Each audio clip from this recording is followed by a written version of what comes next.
Feuilletons les quotidiens dans leur parution du jour pour refermer cette édition, à lire dans les colonnes la commémoration du 58e anniversaire du soulèvement populaire de janvier 1966. Les quotidiens reviennent également sur l'adoption par l'ALT du projet de loi portant révision de la Constitution. La lecture croisée de Ahadi Sandamba. Projet de loi portant révision de la Constitution, les députés marquent leur accord, affichent aujourd'hui au Faso à sa manchette du jour. Les députés de l'Assemblée législative de transition ont marqué leur accord pour la révision de la Constitution le 30 décembre dernier. La grande majorité des membres de l'ALT ont voté favorablement pour la révision, rapporte le journal. Une loi adoptée avec une majorité écrasante des voix, titre le journal Le Pays pour sa part.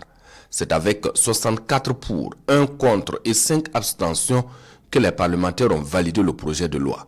Un pas donc de franchi pour la révision de la Constitution, même si la loi a fait des gorges chaudes lorsque le décret a été pris en Conseil des ministres le 6 décembre dernier, indique le quotidien des 1200 logements. C'est une révision qui met le Conseil constitutionnel à l'épreuve, estime l'Express du Faso.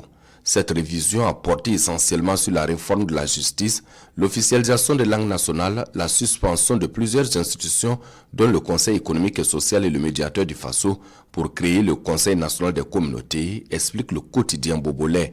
Une situation qui pose l'opportunité, la légalité d'une révision au niveau des observateurs et spécialistes de la question.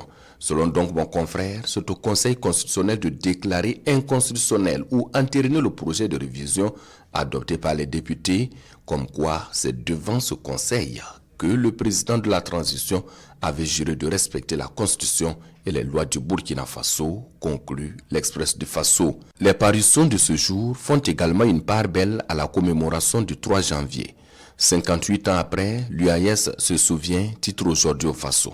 Hier 3 janvier 2024, à la Bourse du Travail de Ouagadougou, l'unité d'action syndicale a animé un panel portant sur la contribution du mouvement syndical à l'ancrage de la démocratie au Burkina Faso, rapporte mon confrère.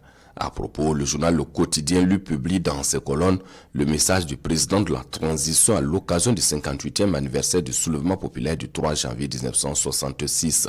Message dans lequel le capitaine Ibrahim Traoré rend hommage aux partenaires sociaux et à l'ensemble des travailleurs burkinabés pour leur engagement et leur participation active aux luttes émancipatrices de notre peuple.